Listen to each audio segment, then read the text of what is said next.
Hi guys, you're so welcome to the second part of this series in relation to the spiritual aspects of narcissism.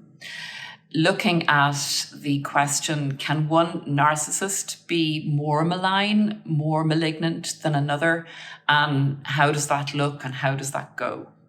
So I hope I don't get interrupted here. There's anytime I do these spiritual videos, I will have to say that there's some difficulty in getting them out. So who knows where that's coming from, but there's drilling going on outside the window. So please, if it starts up, bear with me. I want to get this podcast out to you.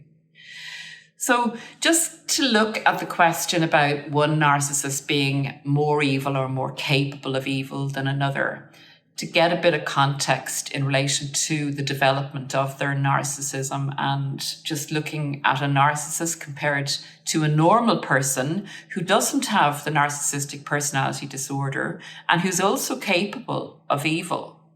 So if we look at that before we go on to narcissist versus narcissist, it might kind of build up a bit of context in relation to the explanation.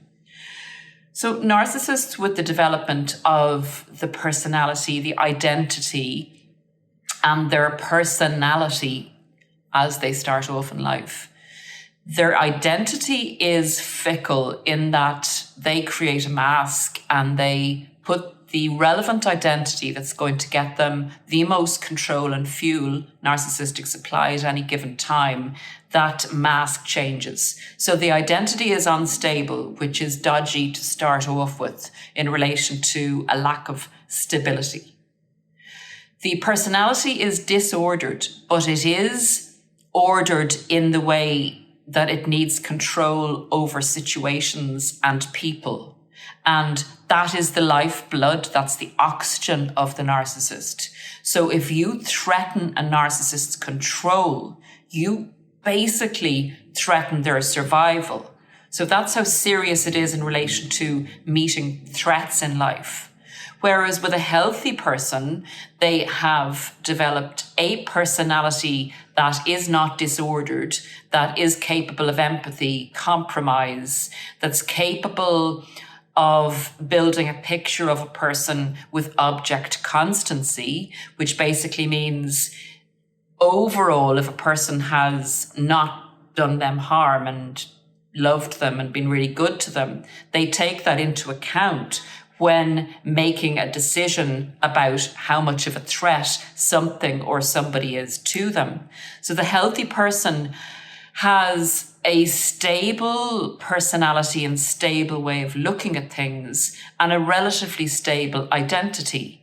A normal person is capable, of course, of evil. They're capable of things like murder. They're capable of hitting someone, capable of going against someone, robbing a bank.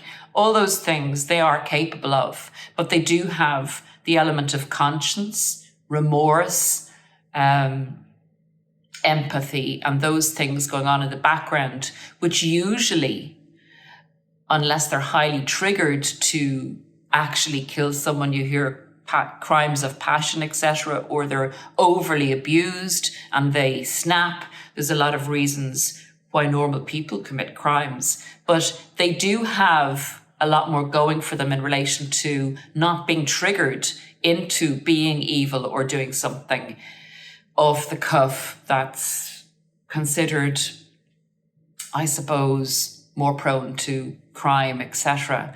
The analogy I'd use would probably be a narcissist is like a person with a broken leg in life, and the healthy person or the normal person that's not got a personality disorder has two working legs, and there's a lot of potholes around. The person with the broken leg, being the narcissist for this purposes of this analogy, is more likely to fall into the pothole than the person that has better balance.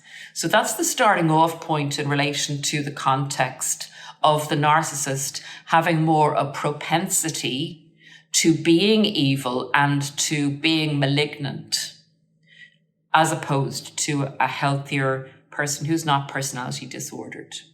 Now, getting on to the narcissist, you have two narcissists together, not in the same relationship, but you're trying to analyze which narcissist is more capable of malignant behaviour, and is one more malignant than the other?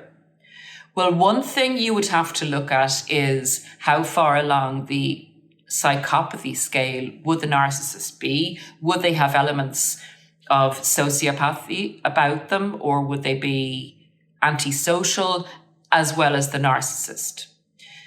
We don't have the ability to diagnose people, but there again, how are you going to get a person who you believe is a narcissist into becoming diagnosed by a professional? That's in reality why our community exists and why the information on these channels is so important. So we can make a civilian assessment of someone we've been in a relationship with that displays the criteria for the narcissistic personality over a period of time, looking at their behaviour patterns. So getting back to the point, why would one narcissist be seen as more malignant than another, or are they both the same?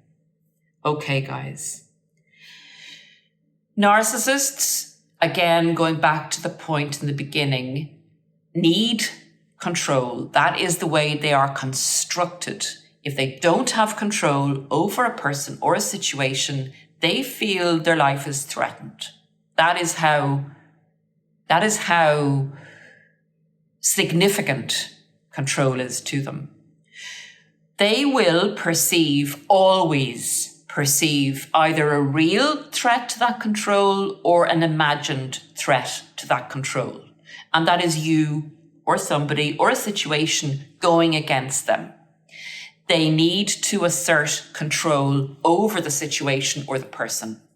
The level of control they need to assert over the situation or the person is assessed in relation to the amount of threat they perceive. That will dictate the amount or degree of violence or evil they need to put in place to in their minds, survive. One narcissist against another. How does that look in relation to the amount of evil or the amount of violence they will use in a situation to remain in control over a person or situation? My assessment would be that some narcissists have less cognitive function in relation to, say, playing the chess game of being in control of a situation or person. If they're of high cognitive function, they will be able to implement a system to regain control of a perceived or real threat to their existence, being control. They may be extremely malign in implementing a cognitive plan so that you or the person that they perceive as going against them is going to have a very dastardly end, in that they could set something up so that the person will become bankrupt, or that person will go into a situation that they will maneuver them into that's going to be very destructive for the person. So basically, in relation to physical over mental violence against a person, we have to look at the cognitive ability of that particular narcissist. Usually the ones that are higher in the cognitive ability won't resort to violence unless extremely pushed.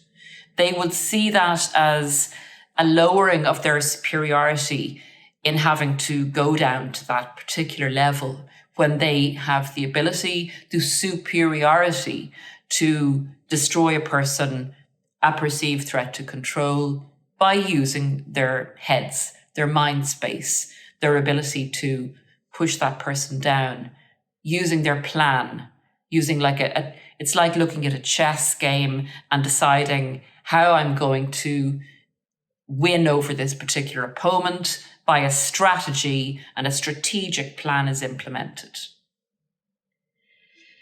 Some narcissists have less power, less status, less money.